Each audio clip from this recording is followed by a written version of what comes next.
Right now at 5, a father in jail. A warrant obtained by 11Alive says he disfigured his baby boy with a heat gun.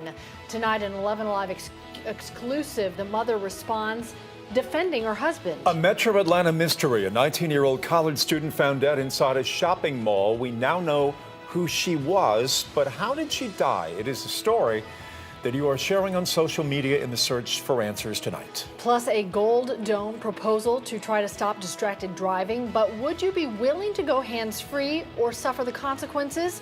We have a live poll taking your votes. Our top story at 5, disfigured with burn marks, fractured ribs, and bruises. That is how investigators say they found a baby in Gwinnett County. Now a 36-year-old father is in jail charged with child cruelty. Joe Hankey heard from the child's mother this afternoon. The father is being held here at the Gwinnett County Jail tonight. Meanwhile, these arrest warrants tell a disturbing story of child cruelty. His wife, though, she tells me he is innocent. Arrest warrants list this Snellville home as the scene of the crime. Gwinnett County Sheriff's deputies Sunday arrested 36-year-old Tori Gentry for felony child cruelty and battery. Prosecutors accused Gentry of intentionally injuring his child, who is under 18 months old, between early June and mid-November of 2017. The warrants state he caused cruel or excessive physical or mental pain by branding the child with a heat gun, leading to a large burn on the child's side. The boy also had multiple broken ribs and bruises when taken into defects custody from Gentry and his wife Melanie. Today, we reached Melanie Gentry through Facebook Messenger. When asked about the arrest, she wrote, "Yes, I am Tori's wife. I've been told to say no comment, but I will say this. We are innocent, and my son is not disfigured." Investigators, though, specifically mentioned the child being seriously disfigured after being branded with a heat gun. His neighbors did not want to talk on camera, but some mentioned the family keeps to themselves. Gwinnett County records show Gentry has owned his Snellville home since 2015, but records from the Gwinnett County Police Department reports they have not been to the home since at least early 2016 for any child cruelty-related crimes. And Gentry made his first court appearance yesterday. He was denied bond, so he will remain here at the Gwinnett County Jail. In Gwinnett County tonight, I'm Joe Hankey, 11Alive News. The mystery deepens. 1 week after police released a sketch of a woman found dead in Gwinnett Place Mall with no identification on her, they now know who she is. A 19-year-old Georgia State University sophomore named Silling Mann. But how did she die? How did her body end up at the mall undiscovered for 2 weeks? John Schierick is on the story for us tonight from the GSU campus. John? She was a psychology major, a sophomore here at Georgia State University, but for some reason, she did not sign up to take classes this semester. And for some reason, 3 months ago today, she left home, left her family in Lawrenceville without telling anyone where she would be. Police say the last weeks of her life and her death are a mystery.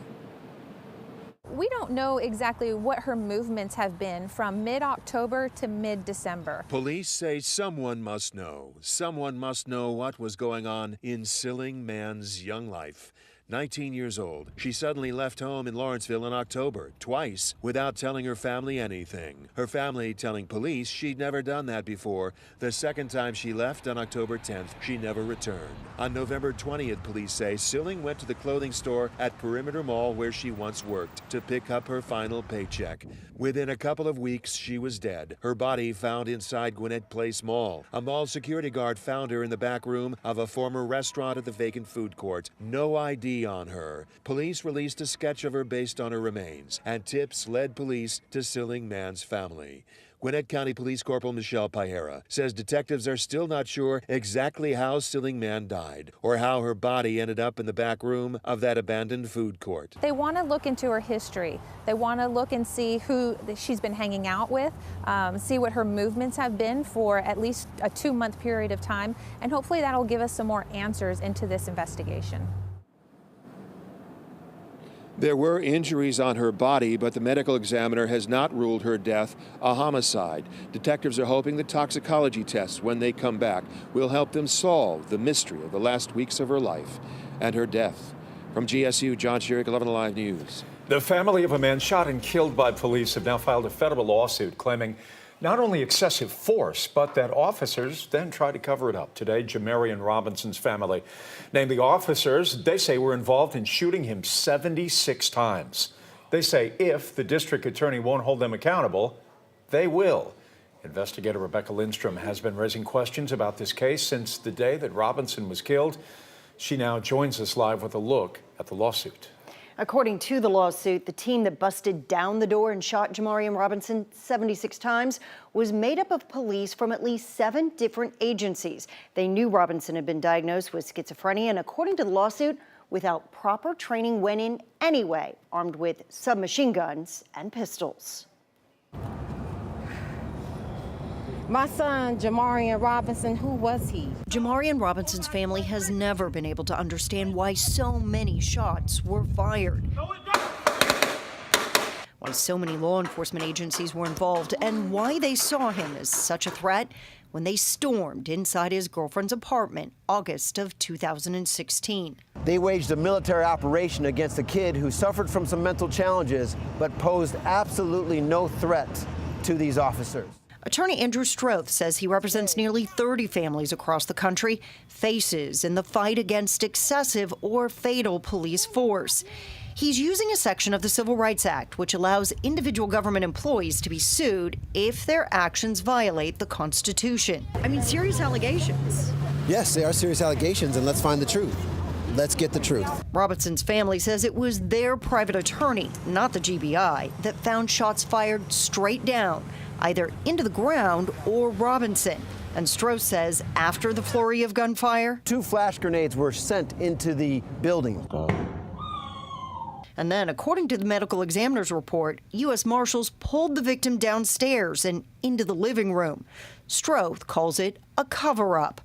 Fulton County District Attorney Paul Howard has said the number of bullets seems excessive, but a year and a half after Robinson's death, he still won't say whether he'll seek any charges against the officers involved. We haven't gotten any explanation, no nothing.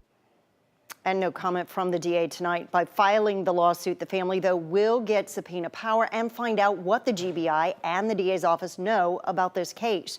I am looking into the officers that have been named in this suit, and it appears all but one were assigned to serve on this task force starting in 2014. None have any recent disciplinary history. Jeff. Rebecca, thank you. 2 Georgia teens accused of planning to bomb their high school had pleaded not guilty. Alfred Dupree and Victoria McCurley, former students at Etowah High School, now face a total of 15 counts between them, including conspiracy to commit murder. According to an indictment, Dupree compiled a kill list that included 5 students and a teacher. Also, Cherokee County Sheriff's deputies say they learned of the plan ahead of time and arrested the 2 teens before it could be carried out. Another warm day today. No complaints for January. Break out the golf clubs and the tennis shirts. We're set to go. Chief Meteorologist Chris Holcomb joins us. We are enjoying it, but probably not for long. You're exactly right. You know it can't stay forever. We've warmed up into the mid-60s yet once again today, getting up to 64 degrees. That's our high temperature. That's our current temperature out there, too. And there are a lot of places here in the 60s, more of those mid-60s on the south side, even close to 70 right now in LaGrange, where it's 69 degrees. It is a little cooler up in Gainesville, 59 there, mid-50s also in Blairsville and also into Clayton. Yeah, soak it up while you can, because we are going to have some more cooler air or cold air coming back just in time for the weekend. Here's a live look. This is from Rome right now as we're looking over the downtown area. We have had a few more clouds around today. Some sun was able to peek out at times, but just not as much as we had yesterday afternoon. Eventually, those clouds that you just saw there from the live picture will eventually bring us some rain around. And we're going to stay mild this evening, 60s still at 7 o'clock tonight, and then into those 50s as we go through the overnight hours, not really dropping too much. In fact, by tomorrow morning, we're going to start off in those 50s, but there you see that rain that's going to be coming back. Now, we are going to see some showers around tomorrow. Then on Friday, before a cold front moves in, we're going to have not only a better coverage of rain, but maybe even a few stronger thunderstorms. We're going to talk about that and that blast of cold air that's going to be coming back in for the weekend coming up in just a little bit. All right, Chris, thank you.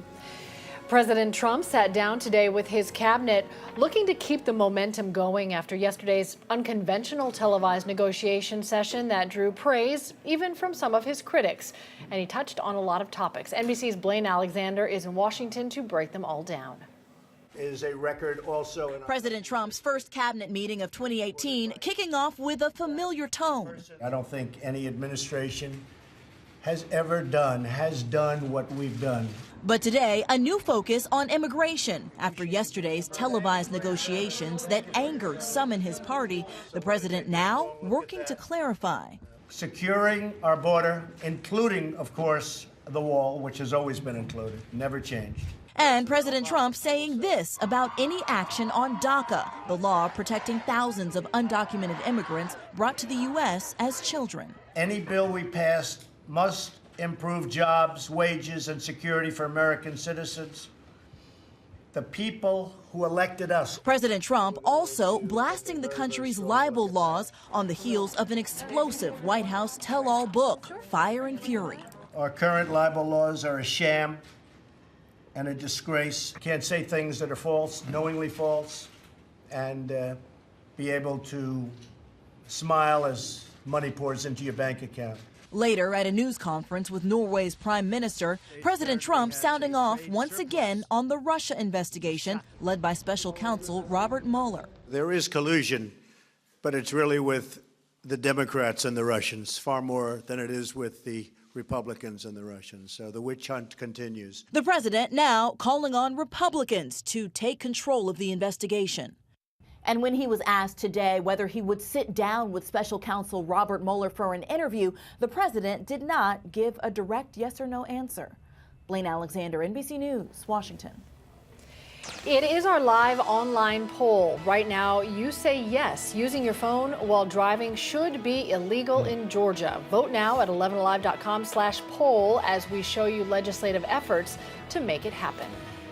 Also coming up, the story behind this dramatic video, firefighters catching children as they try to escape a fire. Stay with us.